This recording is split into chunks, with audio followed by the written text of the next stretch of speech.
Question आ जाता है तुम्हारा, संक्रमण ताप किसे कहते हैं। इसमें आंसर लिखेंगे, वह ताप जिस पर कोई पदार्थ, वह ताप जिस पर कोई पदार्थ अतिचालक की भांति व्यवहार करता है, अतिचालक की भांति व्यवहार करता है, संक्रमण ताप कहलाता है। अतिचालक की भांति व्यवहार करता है, संक्रमण ताप कहलाता है।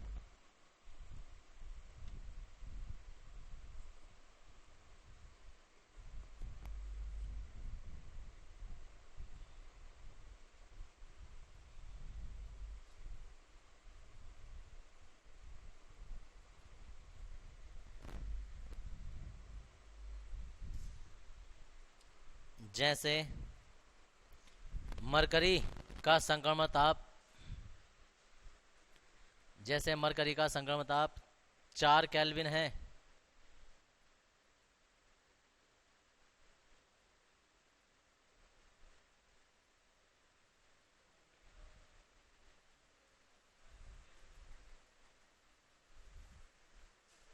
माइनस नहीं, 4 केल्विन है।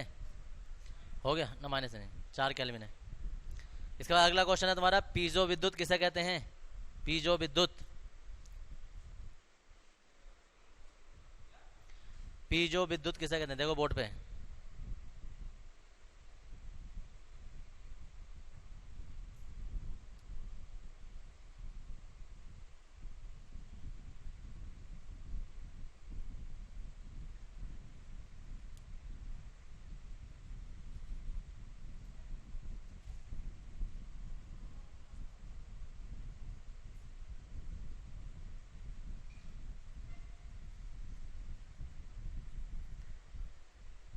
पीजो विद्युत में लिखेंगे,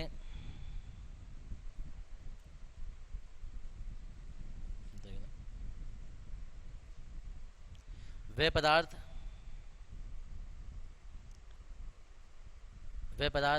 जिनका विद्युत द्विध्रुव आघूर्ण होता है,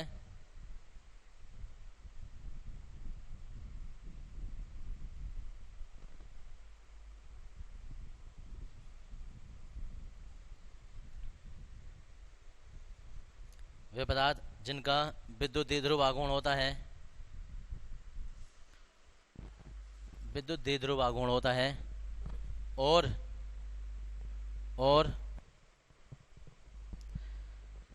यांत्रिक दाब लगाने पर, यांत्रिक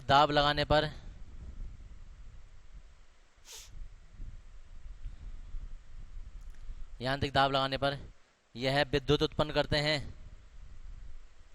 यांत्रिक दाब लगाने पर यह विद्युत उत्पन्न करते हैं।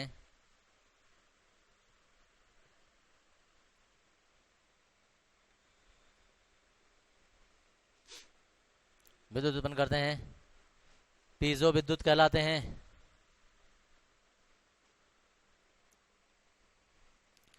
पीजो विद्युत कहलाते हैं। देखें कहीं ऐसे पदार्थ जिन पर दाब लगाए हुआ चिंगारी उत्पन्न हो या विद्युत उत्पन्न हो, दाब लगाने पर आग लग जाए। पत्थर, दाब लगाने पर विद्युत उत्पन्न होनी चाहिए या चिंगारी उत्पन्न होनी चाहिए। इसमें उदाहरण लिख देंगे, उदाहरण जैसे गैस लाइटर,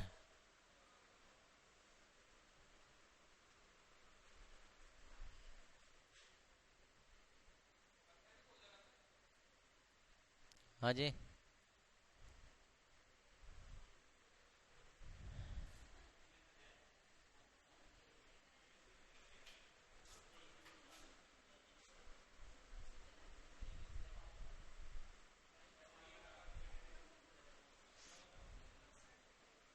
इसमें लेंगे अगला क्वेश्चन, ये उतारो, पायरो विद्युत किसे कहते हैं। इसमें लेंगे वे पदार्थ, पायरो विद्युत किसे कहते हैं।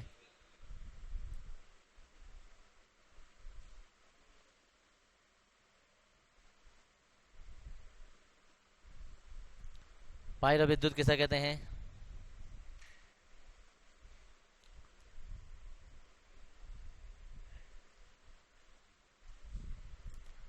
इसमें लेंगे, देखो ऊपर वाले में क्या था, दाब लगाने पर विद्युत उत्पन्न होती है, ऐसा गर्म करने पर विद्युत उत्पन्न होती है। उसमें लेंगे वे पदार्थ, मैं बोल रहा हूँ वे पदार्थ जिन्हें गर्म करने पर विद्युत उत्पन्न होती है, वे पदार्थ जिन्हें गर्म करने पर विद्युत उत्पन्न होती है पायरो विद्युत कहलाते हैं।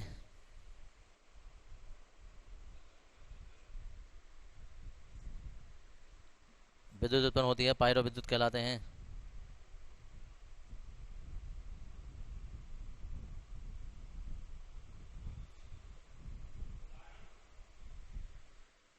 इसके तो कुछ भी चीज़ हो सकती है, गर्म करेंगे हम, बहुत सारी चीज़ों में आग लगी जाती है। इसे छोड़ो, यही बता रहा हूँ। डोपिंग या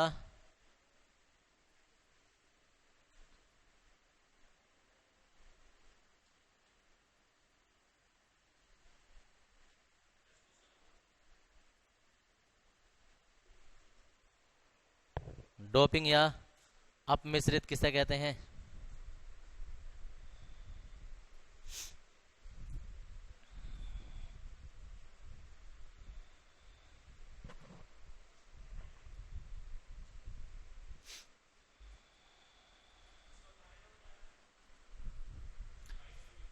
पायरो विद्युत गर्म करने पर किसी भी चीज में तुम्हारे पास अरे यार जितने भी धातु होती है, धातु समझिए, ज्यादा धातु, हाँ, गर्म करने पर आराम से उत्पन्न कर देते हैं। और ये होते हैं ना, ये कभी तुमने वो देखा है, कभी वहाँ जाए, कभी यूपी वगैरह में उसमें देखा सोलर पैनल लगे होते हैं, नहीं देखे? तो वो गर्म करने पर, गर्म मतलब धूप से गर्म करने पर उसमें विद्युत धारा प्रवाहित हो जाती है, ना देखे? हाँ जी, विद्युत नहीं उसमें तो, हाँ विद्युत धारा उत्पन्न होती है। अबे पूरे पूरे, तुम तो इसकी बात करो, पूरे उसमें राइस मिल चला लो तुम उससे, राइस मिल, बड़ी बड़ी फैक्ट्री चला लो उससे।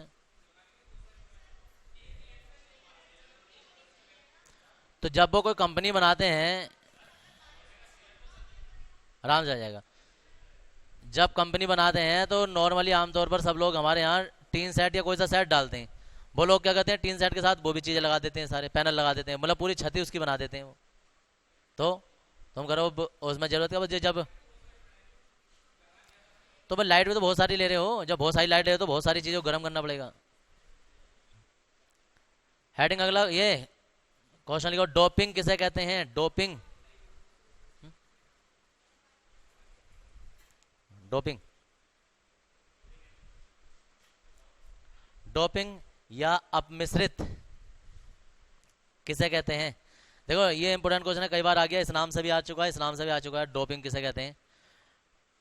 दरअसल एक टॉपिक आ जाता है डोपिंग, और डोपिंग तुमने उसमें सुना होगा, कहाँ सुना है? किसी खेल में डोपिंग सुना होगा तुम लोगों ने, अक्सर क्रिकेट में, समझ गए कि हाँ, एक ना कोई खिलाड़ी डोपिंग केस में पकड़ा गया, डोपिंग में पकड़ा, बहुत सारे पाकिस्तानी खिलाड़ियों पर डोपिंग का वो लग चुका है, स्टीवा हैं या और कई सारे खिलाड़ी हैं अंतर्राष्ट्रीय उसमें, जो कि डोपिंग के उसमें पकड़े गए हैं केस में। अब ये डोपिंग का मतलब होता क्या है? जब हम किसी चीज में कोई अशुद्धि मिला देते हैं तो वो चीज डोपिंग कहलाती है। किसी कोई शुद्ध चीज में उसमें कोई अशुद्धि मिलाने की क्रिया डोपिंग कहलाती है। कहने का मतलब ये है कि खिलाड़ी डोपिंग में कैसे बढ़ाते हैं। देखो दो तीन चीजें होती हैं जाते हैं जो खिलाड़ियों पर बैन लगता है, एक होता है टैपरिंग, एक होता है डोपिंग। टैपरिंग का मतलब क्या होता है कि ट्रैप का मतलब बॉल के साथ छेड़छाड़ करते हैं, वो उसे खुरच देते हैं, एक और की साइनिंग खराब कर देते हैं, जिससे बॉल हवा में स्विंग होनी शुरू हो जाती है, वो होता है बॉल टैपरिंग, जो भी खिलाड़ी कर लेते हैं। अक्सर तुमने उसमें देखा होगा कि वो उससे रगड़ते रहते हैं, रगड़ते रहते हैं, और तुम्हें ऐसा लगता होगा यार वो कहीं से भी रगड़ ले, नहीं, ये भी एक साइंटिफिक रीजन होता है, वो किसी एक ही साइड रगड़ते हैं, उसकी एक साइड चिकनी रहने देते हैं, एक साइड उसकी खुदरी कर देते हैं। वो तुमने पढ़ा होगा मैग्नस प्रभाव, कि बॉल जाते जाते हवा में स्विंग हो जाती है, तो जाते जाते स्विंग हो जाती है वो, तो वो अपने मार्ग से विचलित हो जाती है, वो कहलाते हैं कि बॉल टैपरिंग कर लिया, खुरच दी तुमने। अब ऐसे ही उसमें क्या होता है, कैमरे में अगर जो कोई खिलाड़ी कैद हो जाता है, जाता है छुपा के करते हैं पीछे की साइड या कहीं आड़ में करते हैं, वो उसे खुरच देते हैं नाखून से उसकी साइड को, तो उसे कहते हैं बॉल टैपरिंग करना, ठीक है ना, ट्रैप कर दी बॉल। अब टैप करने का मतलब क्या हो गया कि वो खुदरी हो गई, एक और चिकना हो गया, अब वो हवा का उस पर प्रेशर पड़ेगा, वो एक साइड को कट जाएगी, जहाँ टप्पा खा के या हवा में बैट्समैन को दिखनी चाहिए कि यहाँ आएगी, तो उसका जजमेंट खराब हो जाता है, बॉल कहीं थोड़ी सी विचलित हो जाती है और आउट होने के चांस ज़्यादा रहते हैं, मारता कहीं है जाती कहीं है, तो वो होता बॉल टैपरिंग। एक होता डोपिंग। डोपिंग में होता क्या है कि कभी कभी जब कोई खिलाड़ी बहुत ज़्यादा रन मार देता है अचानक में, जिससे उम्मीद नहीं थी कि यार ये इतने ज़्यादा रन मारेगा, और फिर भी उसने बहुत सारे रन मार दिए कि सेंचुरी मार दी, डबल सेंचुरी मार दी, या बहुत तेज तेज रन मार दिए कि कम गेंदों में बहुत तेज सेंचुरी मार दी। तो जब वो सेंचुरी मारकर जा रहा होता है, जब मैच खत्म हो रहा होता है, तो उस खिलाड़ी को साइड में ले आते हैं, पूरे डॉक्टर का अपना पैनल टीम होता है आईसीसी का, और उसका ब्लड सैंपल ले लेते हैं। अब ब्लड सैंपल में क्या करते हैं वो, कि अब वो चेक करते हैं कि इसने कोई ऐसी असेंशियल दवाई तो नहीं खाई थी जो कि खिलाड़ियों के लिए बैन होती है। फिर उसमें देखा जाता है कि इसने अच्छी, अब वो कोई ऐसी एनर्जी बूस्टर या कोई ऐसी चीज़ ली थी जो कि इसे नहीं लेनी चाहिए थी, और इसे बॉल फुटबॉल की तरह दिखाई दे रही थी। ऐसे बहुत सारे खिलाड़ी हैं जिन्होंने, इन्होंने बहुत सारी फॉर्म खराब चल रही थी या कुछ ऐसा चल रहा था, उन्होंने दवाइयाँ ली, और दवाइयाँ लेके भाई साहब जो क्रिकेट की इतनी सी गेंद होती है फिर वो उन्हें इतनी बड़ी दिखाई देती है। समझ गए? जब वो इतनी बड़ी दिखाई देती है, अब वो एक तरीके से नशे टाइप में समझो। अब वो क्या होता है, उन्होंने शरीर के साथ डोपिंग कर ली अपने, कि उसमें कोई चीज़ डोप कर दी। जब डोप कर दी तो वो एक्स्ट्रा एनर्जी आ गई, एक्स्ट्रा एनर्जी आ गई। तो भाई जो खिलाड़ी वो थोड़े मोड़े रन थोड़े बहुत मारता था बेचारा, धीरे धीरे खेलता था, फिर तो वो आधा धुंध खेलता है। अब तुम आज जाके खुद भी सर्च कर सकते हो, कहीं भी देखना, गूगल में भी कहीं भी सर्च करो तो तुम देखोगे कौन कौन से खिलाड़ी डोपिंग के केस में पकड़े गए हैं। अब वो क्या करते हैं कि डॉक्टर से किससे पूछते हैं कि यार कौन सी पावरफुल दवाई है, कोई ऐसी दवाई है, वो सब खा लेते हैं, और उन्हें ये पता भी नहीं होता कि हमारा सैंपल अचानक में ले लिया जाएगा, अचानक में ले लेते हैं। जाते जाते पीछे से खींच के बुला लेंगे, चलो भाई 1 मिनट साइड को आओ जरा, लगा लिया और जाओ। अब उसकी जांच होती रहती है, वो आराम से खेल खेलता रहता है। जैसी रिपोर्ट आती है कि भाई डोपिंग इसमें थी, तो वो उस पर बैन लगा दिया था, 5 साल 10 साल या आजीवन, कभी भी बैन लगा दिया था। ये होता है डोपिंग। तो इसलिए इसे लिखेंगे,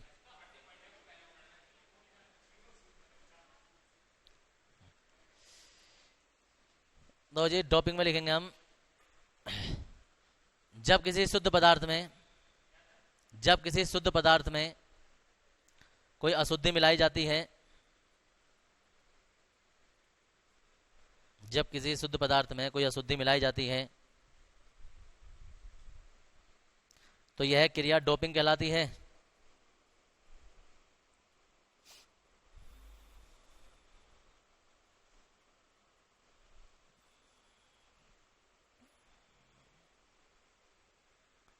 यह क्रिया डोपिंग कहलाती है।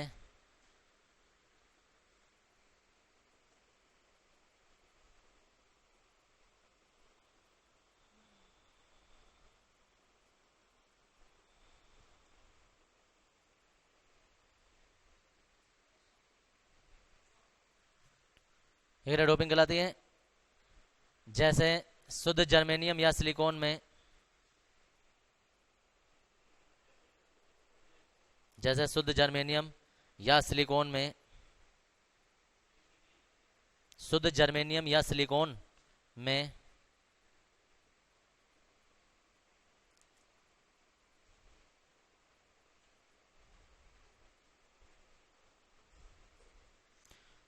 सिलिकॉन में फास्फोरस या एल्युमिनियम, फास्फोरस या एल्युमिनियम की अशुद्धि मिलाई जाती है,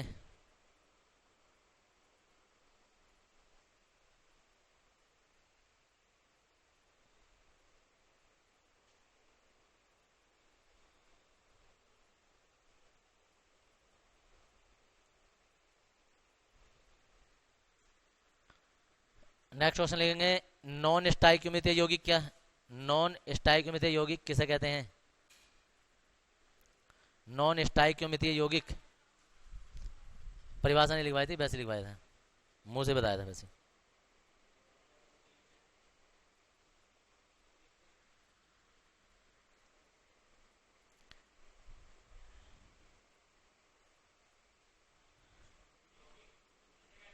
किसे कहते हैं?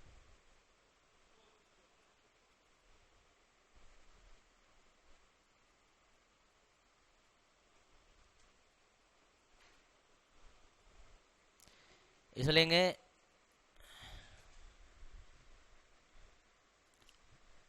क्वेश्चन क्या था, नॉन लेंगे वे यौगिक, वे यौगिक जिनके धन आयनों तथा ऋण आयनों, वे यौगिक जिनके धन आयनों तथा ऋण आयनों का अनुपात धन आयनों तथा ऋण आयनों का अनुपात यौगिक के रासायनिक सूत्र द्वारा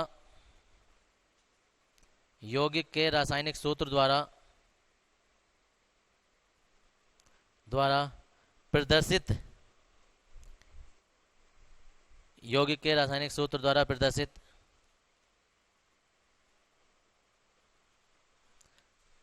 प्रदर्शित अनुपात से भिन्न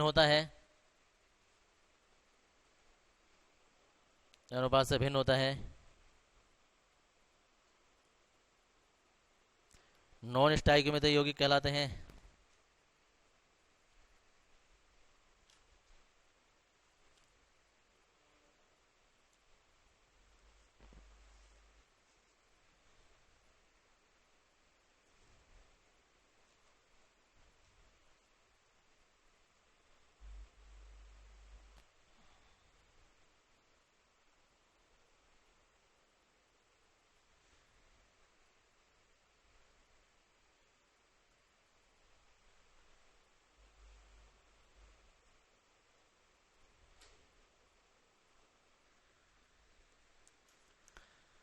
भाई जी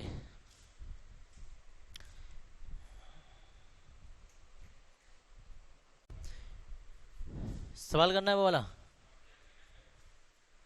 अगर हो रहा हो तो बताओ, नहीं हो रहा हो तो बताओ क्यों।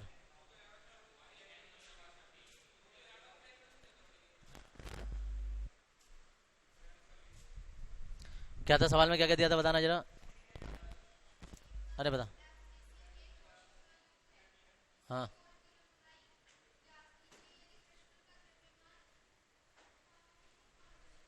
कितना?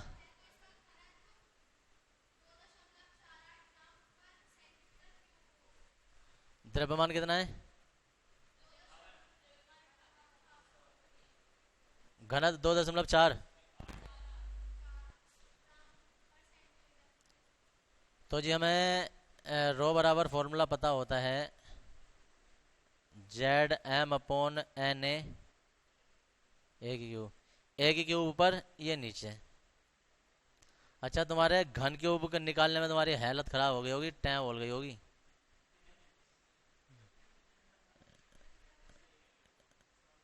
क्योंकि तुमने वर्गमूल निकालने तो तुमसे आते नहीं है, और ऊपर से आ गया घनमूल।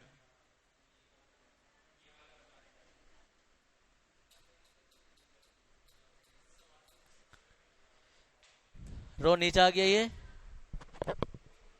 वैल्यू गलत तो नहीं है कोई, सही है सब। दशमलव हटा दिया, 2 जीरो बढ़ा दिए, फिर दशमलव हटा दिया, 2 जीरो बढ़ा दिए। 4 × 8 = 32 और 4 × 5 = 20। देख ना, इससे काट दो और आसान रहेगा। 4 × 24, 4 × 2 = 8। और काट दो 31, और 58 को काट देंगे हम 28 बार, सॉरी 29 बार। तो ऊपर तो आ गया 29 और नीचे आ गया तुम्हारा 31 की गुणा कर रहे हैं हम किससे, देखो 602 × 31 गुणा 10 के ऊपर तो बचा 10⁴ और नीचे आया 10⁻23। देखो 31 दूनी 62, इसे माइनस के 23 को बोले। 31 दूनी 62 और 31 छंग जो होते हैं वो 186 पूरा पूरा आ जाएगा। हाँ जी, तो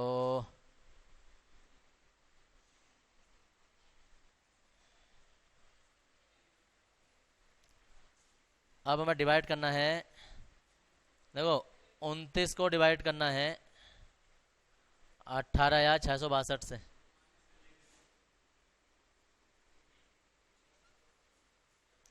अट्ठारह हजार छः सौ बासठ अब 18,662 जो है वो हमारा 29 से डिवाइड किया, दशमलव आ गया, जीरो बढ़ा दिया, फिर जीरो बढ़ाया, फिर जीरो बढ़ाया, फिर जीरो बढ़ाया, फिर जीरो बढ़ाया। एक ही बार आ गया 18,600 8 और ये 3 और ये 3, कुछ नहीं, फिर जीरो बढ़ा दिया, एक बार चला गया। यहाँ आ जाएगा 8, एक, और 13 में से 6 जाएगा 7,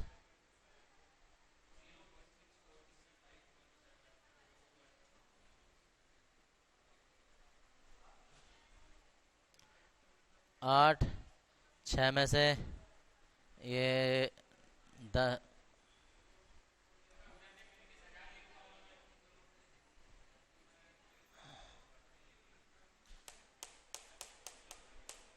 कितना बच गया?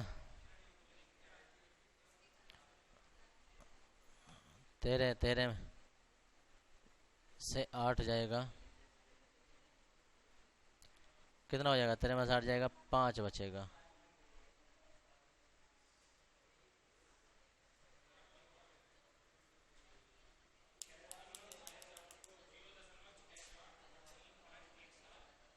छः चार आ रहा, इसे डिवाइड करके।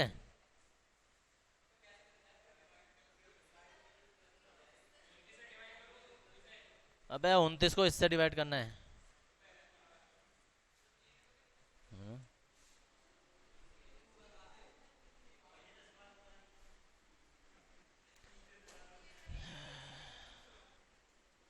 ये पूरे पूरे 5 अंक इधर लेके चले जाओ।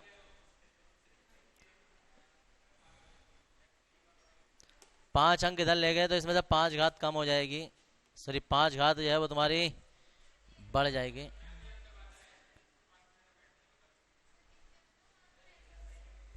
हाँ जी,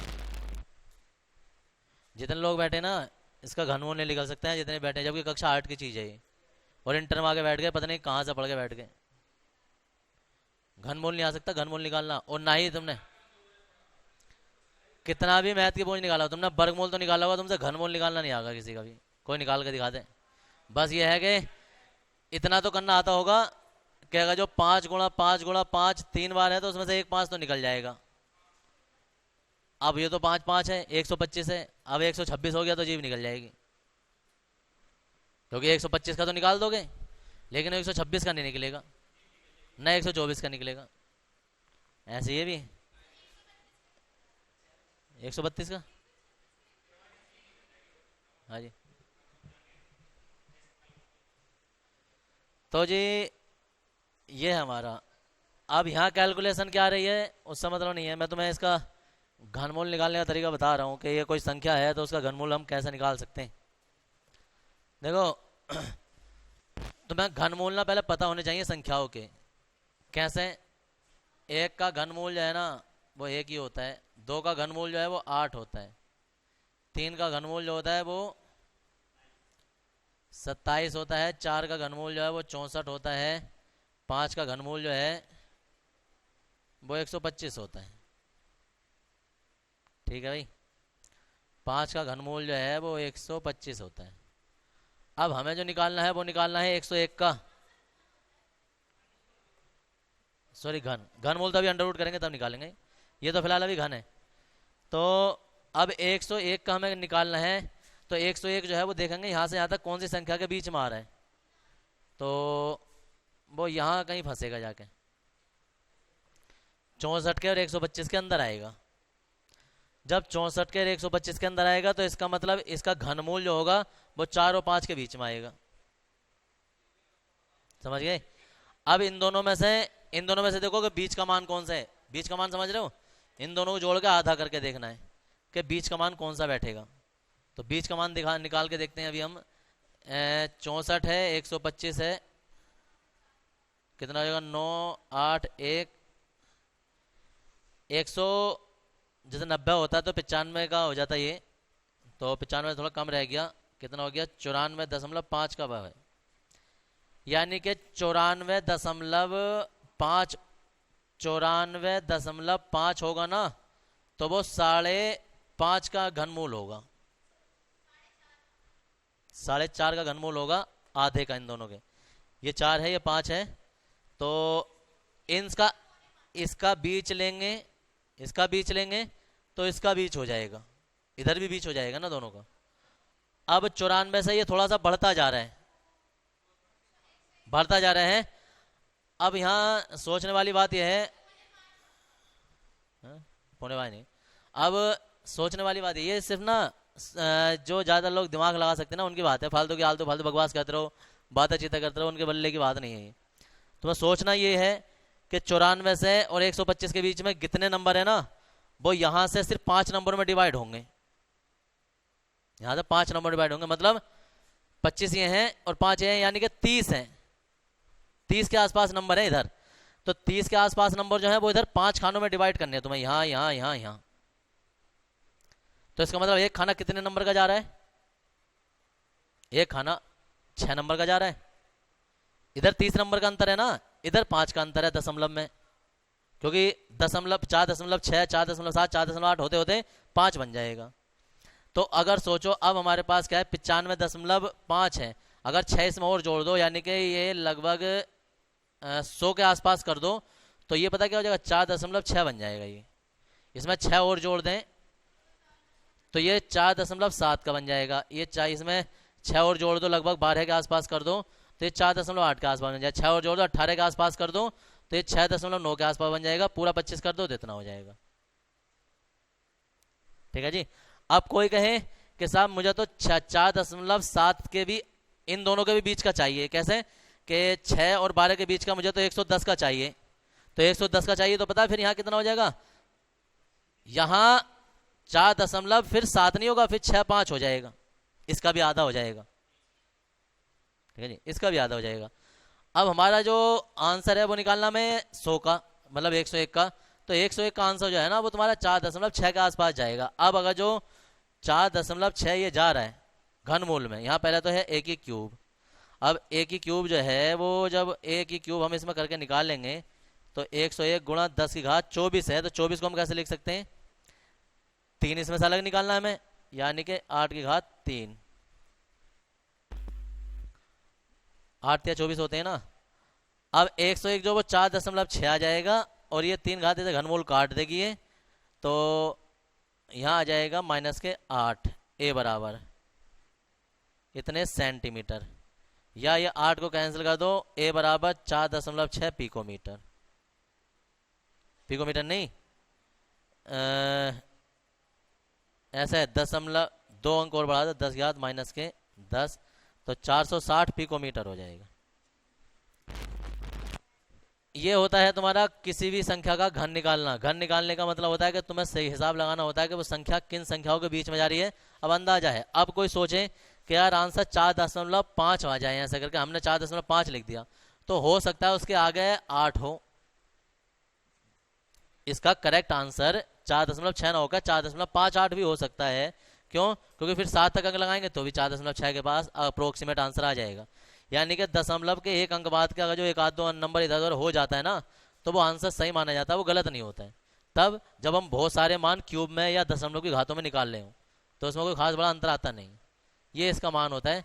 ऐसा घनमूल निकाला जाता है। एग्जाम में भी घनमूल तुम निकाल नहीं सकते, एग्जाम में तुम अंदाजा लगाओगे। हाँ जी, अंदाजे से, हाँ तो अंदाजे से ये गलत नहीं होता है, ये करेक्ट आएगा। क्यों आएगा? क्योंकि तुमने एक एक संख्या को डिवाइड करके बांट रखा है, संख्याओं में बांट रखा है एक संख्या को। अभी बता रहा हूँ मैं, देखो कितना आंसर है। कितनी भी बड़ी लेगा होगा ऐसे ही। अरे संख्याएं कितनी बड़ी होगी, दशमलव की घात के इतने में तो जाएगी। 100 अगर सोचो कोई कई हजार में है तो तुम यहाँ उधर जो संख्या तुम्हारी क्यूब में 1 2 3 चल रही है वो 22-23 में होंगी, फिर तुम देखो ना किसके घर में जाएगा वो अंदाजा लगा के।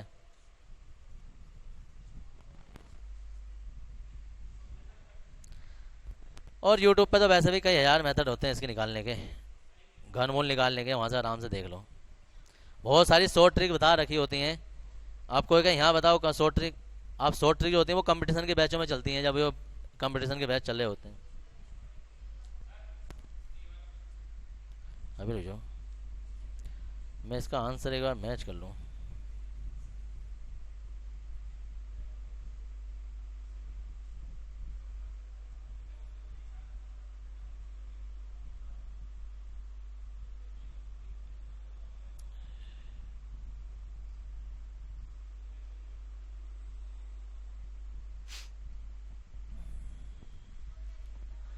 हमारी कैलकुलेशन में कहीं गलती है भाई। आंसर आ रहा है, डिवाइडेशन में गलती है कहीं। आंसर है 5.3 या 5.4। घात सही है। ना ना, घात सही है ये।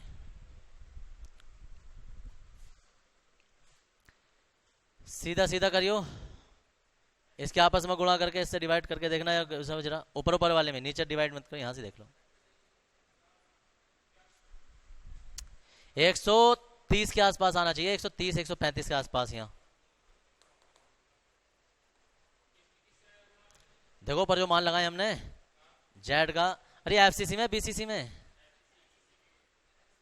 सही है ना, तो सही है।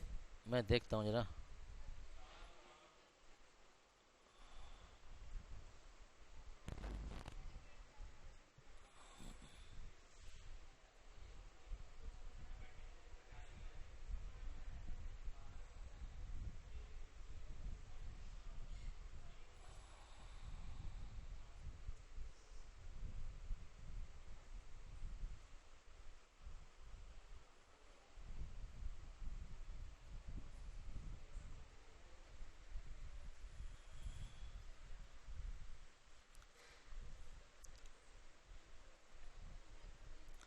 अट्ठावन की 4 की गुणा करके डिवाइड करो 602 से और 248 से।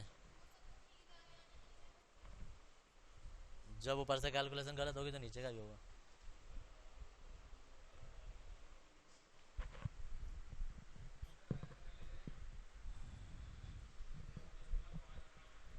अब 9 दिन 5 5 जाता है।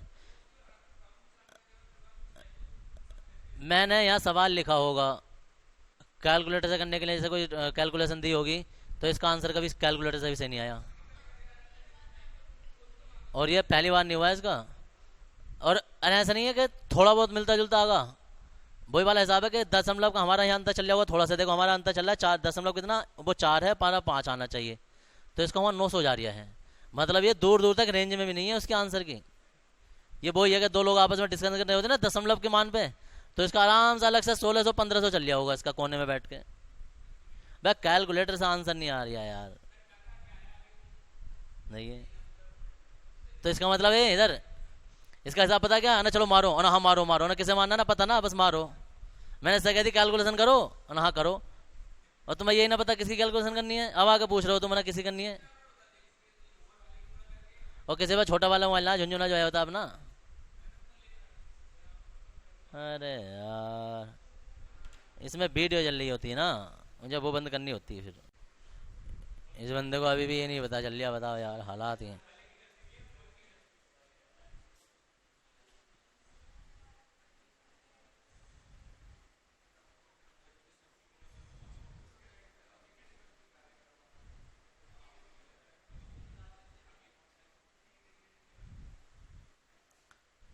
आप कोई ये कैसा आया होगा भाई, 155 का मान इतना, ये ऐसा है आंसर 155.38 के आसपास है। तो अब तुम्हें अगली संख्या देखनी है कि 5 की क्यूब जो है वो तो है 125, तो 6 की क्यूब कितनी हो जाएगी, कितनी होती है 216। अब हाँ, अब देखो इधर इन दोनों के बीच का मान जो होगा, बीच का मान 125 और 216 के बीच में लगभग जो है ना वो 5 और 9 80 नंबर का अंतर है। 80 नंबर का आधे का मतलब 40 इसमें जोड़ दो, जब 40 इसमें जोड़ देंगे तो 75 पे हो जाएगा, यानी कि 175 का जो मान होगा ना वो 5.5 के आसपास होगा हमारा मान जो है। अब देखो 175 ये है, 165 के आसपास होगा तो 5.4 के आसपास मान होगा, 155 के आसपास मान है तो 5.3 के आसपास मान होता है। तो इसलिए हमारा अब आंसर सही है।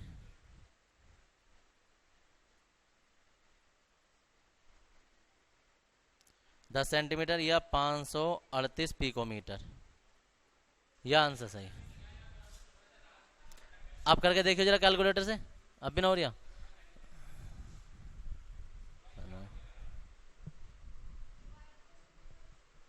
हाँ डिवाइड करके सही आ रहा है, वो इतना ही आएगा।